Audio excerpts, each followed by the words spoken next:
Blah, blah, blah. What's up, y'all? They say a fool learns from his own mistakes, and a wise man learns from others. Well, we're going to watch this video between Ryan Clark and Andrew Schulz and see if we're going to be made a fool or wiser from watching this. Tons of gems in this couple-minute clip that I saw on the Pivot podcast with Ryan, Fred Taylor, Tangy, and Channing Crowder. All right, let's get into it. Because Andrew Schulz pulls up because they've been having a back and forth beef, Ryan Clark and Andrew Schulz, around protecting black women and some racial allegations. As you guys know, Ryan Clark and I had some of the same conversations, but I didn't pull up. So let's see if I'm a fool for not pulling up or a wise man for not pulling up. Without further ado, Andrew Schulz, take the mic. My initial reaction was when I saw you guys talking about it, and I was like, okay, he wants to protect black women, and this is very important. And then I looked on every one of the episodes that you had to see if there was any guys on here that beat up black women. Mm-hmm. And there were.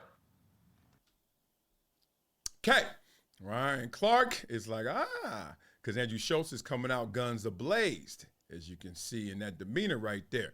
This is all coming from when the two guys, the British guys, the black guys that came on Andrew Schulz, you guys remember all that backstory, right? Came on the show, was doing the jokes, the black girl effect, Andrew Schulz, a comedian, telling the jokes. That went viral. Now they're explaining that and the confrontation. Let's go. And I looked to see if you guys addressed it on the pod, and you didn't. Okay. Now, I also saw you guys had the episode with DeAndre's mom talking about domestic violence. So I was like, okay, this is good and this is powerful, this is important. But my knee-jerk reaction was, man, I get a whole section that's not even part of an episode. Mm-hmm. And these guys who we know have actually, like, for like a joke, and these guys who have actually like hurt black women and convicted, not allegations, because I don't go off of allegations, I go off of conviction. Thank you. Everybody can get an allegation, it means nothing. Damn right. And then these guys, they don't get anything. So in that moment, I was like, this feels like a clout play. Okay, let's stop right there. He came in. Now, he came in hot because he's like, look, dog, if y'all really gonna put all of that energy, all that fodder out there saying you're protecting black women, then stand on business, finish it, right? You guys have brought on people convicted of domestic violence, and still, I haven't seen any of you guys have that Q&A back and forth. Explain that. Now, this is one of the reasons why I never want to pull up on people because of confrontation. I'll pull up and we just gonna talk life. We're gonna talk everything, good, bad, and ugly. But if you want me to pull up to settle a beef, I don't. Because I talk about ideas. I talk about things you say. I talk about it, not you. Ideas, not identity. And if you notice, even Andrew Schulz, as gangster as he is, as crazy as he sounds at times, he even put a mattress down to lie on. He said, but you guys did talk about it with DeAndre Hopkins' mom. So you guys have touched domestic violence. But you talked about it with a mother. You didn't talk about it with those who were not only accused, but convicted of doing it. So even then, he still gave himself an out. I don't like any outs. We going in. We got a problem in the beef, and I'm sitting in that chair, and I'm wearing the brooch. We going all the way in. Now, I respect respectful dialogue, so I understand why he did that, but he shouldn't even give him that out. But he did. But he still finished it with the clout chase. Listen to the response to what he said. It doesn't feel like the highest priority is protecting these women. So that was my initial reaction. So I'm gonna say this. Yeah. We have had people on this show that have been convicted for domestic violence that have pulled it out of the show. That pulled it out of the show. That's troubling. I'm going to let him finish, but that's troubling. Now, this show, The Pivot, one of the best shows on the internet, just got nominated for 3 Webby Awards, all that. Great show. Come on now, we ain't going to go there. But it's highly produced as well, but to this degree, it's interesting. Let him finish. I have asked about it. Oh, and then they're like, I don't want it on the show. Yeah, and I do, because people come on our show voluntarily. Of course. I do ask those questions in respectful ways, right? I'm not, hey man, you're a woman beater, but I will say, like, in one of the instances that was pulled, I said, look, you were convicted of something that no man wants attached to his name. Amen. And they initially answered. Hold on. I'm not the best at this. I need to be academics or somebody like that that does this. But watch this. Watch this demeanor right now shift. Because this is one of their most confrontational, engaging parts of this whole interview. Watch Andrew Schulz right now. He did his part. He came in hot, gave you a little out, and then watch him now. He gone. You know, you were convicted of something that no man wants attached to his name. Amen. This is why I don't pull up. Because if I pull up, I'm pulling out everything. And we all into this. So in this moment, I think Andrew Schulz is like, oh, he gonna give me that response. Like I did my part, but they, on my show, Ryan Clark's show, The Pivot, I asked the question, but none of y'all saw the answer. None of y'all heard the answer. None of y'all gained from that interaction. Oh, that's the response? See, and then when you get, and we've all seen this before, and I'm guilty of it as well. This is part of the reason why I'm in this locker room by myself. Because I'm like, dog, you asked the question. No one heard the answer. This reminds me of the ESPN interview I did with Drake, but I'll bring that up later. Let's go. And they answered it. We talked to their people. I was like, man, the answer was good. Like, and they pulled it out of the show. So we've had that happen.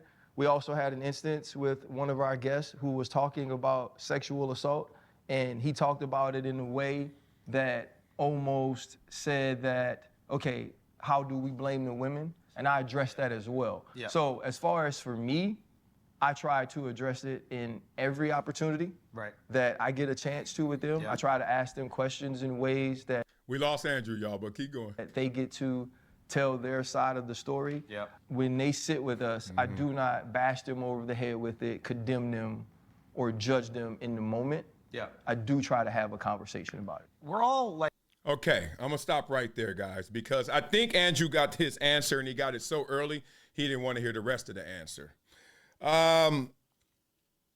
Andrew's point was, look, y'all came after me, a comedian, for a joke that everyone knows where it lands, right? Like, I'm talking about black women, or I'm talking about some of the stereotypes which comedians, most of their fodder is off a stereotype. They have to generalize because they don't know every individual person. Plus, we don't know every individual person. When we go to a comedy show, first thing we're going to hear is, hey, where are the white people in the crowd? Or, hey, where are the brothers in the crowd? And like, we get it. You ain't got to protect the brothers. You ain't got to protect the white people. We get it. And then you see the interracial couple. We know the beats. Hey, this is a beautiful crowd. No, it ain't. He ugly, she ugly. Like we get it.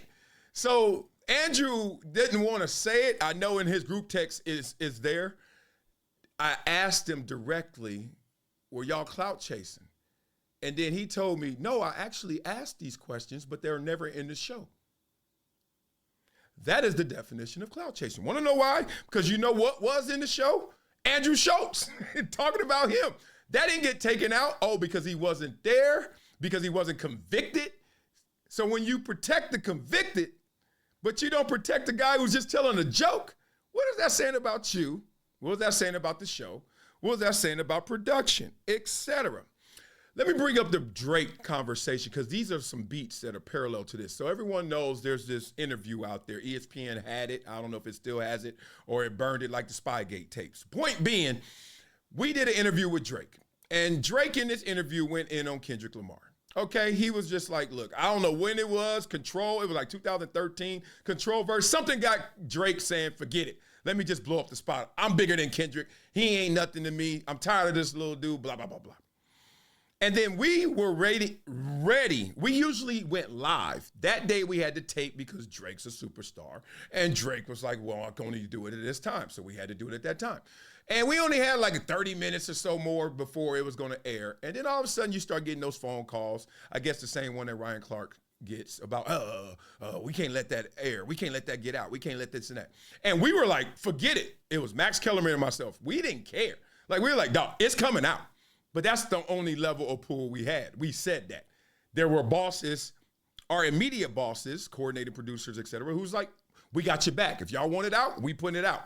But then there's big bosses, ESPN down. And Drake made this call. He said, I will not host the ESPYs this year if you put that out.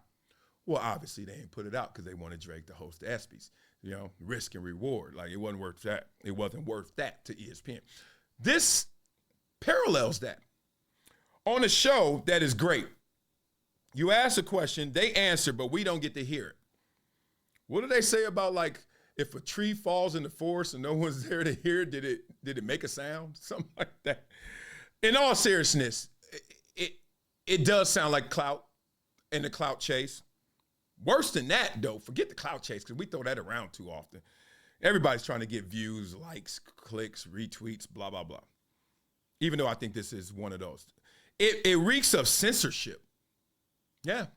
Like straight up censorship, media manipulation, if I can go there. Because we are not getting what we think we're getting. Damage control, lack of transparency, controlling the narrative, all these type of things. And the only reason I bring all that up is because I respect this show and these guys so much. And also because I know how it goes in the different ways you can produce conversations. And I'm just going to hit you with this. This is what they say the Pivot Podcast is. One of the explanations. Features candid conversations with celebrities, athletes, and influencers who share their stories of overcoming challenges and achieving success. Well, be nice to know, be nice to hear, be nice to see some of those challenges, or at least all of them, and achieving success. The last point I want to harp on before I get up out of here and wrap on this, because it kind of sounds like we got a Kamala Harris 60 Minutes interview going. Like, when you got somebody on there convicted of domestic violence, I understand that you want to keep getting guests. It sounded like Ryan was like, we want to keep getting guests and we got to let them dictate terms. You don't want that.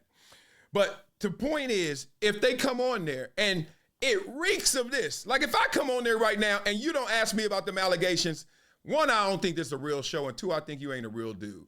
Like, come on, dog, let's go. Now, I understand there are high-profile people and they say, hey, excuse me, on this show, you can't ask this, this, and that. All right, that's fine.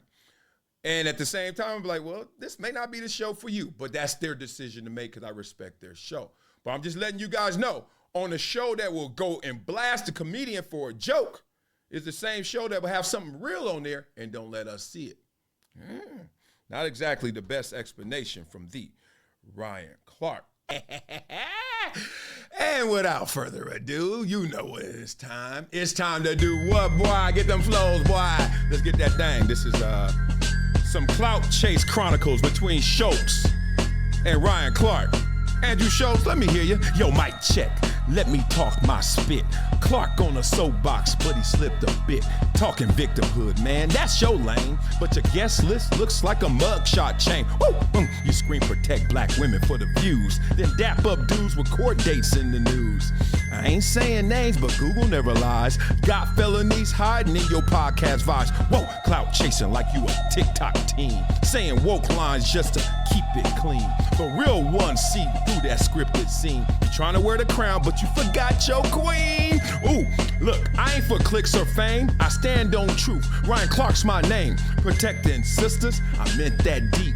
Not just for tweets or the comments, you creep. Ooh, you see clout, I see cause. Grew up on pain, I live these flaws. Ain't every guest a clean slate, man. But growth ain't always clean, try to understand. Woo! I speak with purpose, not for show. Sometimes perception, you just don't know. You misread my moves, but I never fold. I fight for queens, that's real, not so. We both clash on truth, we both want we're right. But two different flames in the same damn fight. You talk respect, then walk that route. Cause real love ain't performing with a mic and no clout. What you talking about? Oh, give me some more applause. I'm down for the cause. I'm about to put these paws on you. It's been a decade plus that I knew that this day was going to come. Oh, this is not hyperbole here. Because I believe the verse.